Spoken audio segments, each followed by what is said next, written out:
देखो, तुम जो देख रहे हो, जो सुन रहे हो, जो महसूस कर रहे हो, क्या वो सच में रियल है या ये सब सिर्फ तुम्हारे दिमाग का बनाया हुआ एक इल्यूजन है? कभी सोचा है कि अगर ये दुनिया अचानक गायब हो जाए तो क्या बचेगा? तुम या तुम्हारा एहसास? ये इमारतें, ये लोग, ये रिश्ते, सब कुछ इतना असली लगता है, लेकिन क्या हो अगर ये सब एक सपना हो जो अभी चल रहा है और तुम बस उसके अंदर जी रहे हो? साइंस भी अब यही सवाल पूछ रहा है। कुछ वैज्ञानिक और थिंकर्स मानते हैं कि हम एक सिमुलेशन में जी रहे हैं, एक ऐसी वर्चुअल रियलिटी जिसे कोई एडवांस्ड सिविलाइजेशन कंट्रोल कर रही है, जहां हम बस कैरेक्टर्स हैं और हमारी जिंदगी एक स्क्रिप्टेड गेम। लेकिन ये बात नई नहीं है। हजारों साल पहले ही भारतीय ऋषियों ने कह दिया था, जगत माया है। मतलब जो तुम देख रहे हो वो अंतिम सत्य नहीं है, वो सिर्फ एक पर्दा है जो असली रियलिटी को छुपा रहा है। एक बार भगवान विष्णु ने देवर्षि नारद को माया का असली अर्थ समझाने के लिए एक अद्भुत लीला रची।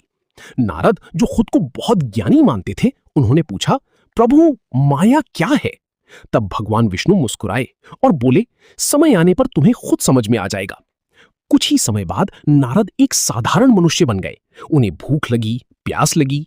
उन्होंने पानी ढूंढा और उसी खोज में वो एक गांव पहुंचे। वहां उन्होंने एक सुंदर जीवन देखा, घर, परिवार, प्रेम। धीरे धीरे वो उसी दुनिया में खो गए। उन्होंने शादी की, बच्चे हुए, सुख, दुख, आशा, निराशा, सब कुछ इतना रियल लगने लगा कि वो भूल गए कि वो नारद हैं। साल बीत गए। नारद अब पूरी तरह उस जीवन में बंध चुके थे। उन्हें लगा यही उनकी असली दुनिया है, यही उनका सच है।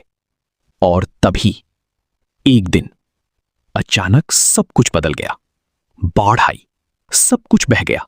उनका परिवार, उनकी दुनिया, सब खत्म हो गया। नारद रोने लगे, टूट गए।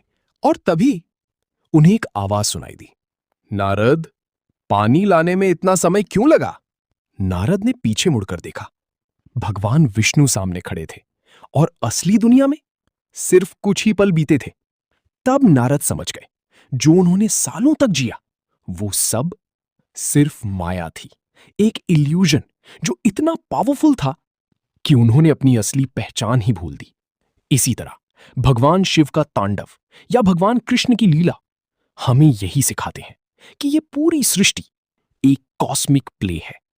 आज के थिंकर्स जैसे निक बॉस्ट्रम कहते हैं, हम सिम्युलेशन में हो सकते हैं, और आदि शंकराचार्य कहते हैं, ब्रह्म ही सत्य है, जगत मिथ्या। दोनों अलग रास्ते हैं, लेकिन दोनों एक ही बात कहते हैं, रियलिटी वैसी नहीं है जैसी दिखती है। अगर ये सिमुलेशन है तो डेथ सिर्फ एक लॉग आउट हो सकता है, और अगर ये माया है तो आत्मा कभी नहीं मरती।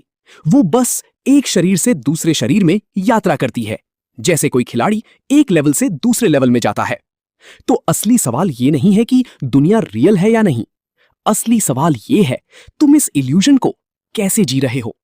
क्योंकि चाहे ये सिमुलेशन हो या माया, तुम्हारे कर्म, तुम्हारे निर्णय ही तुम्हारी असली रियलिटी बनाते हैं।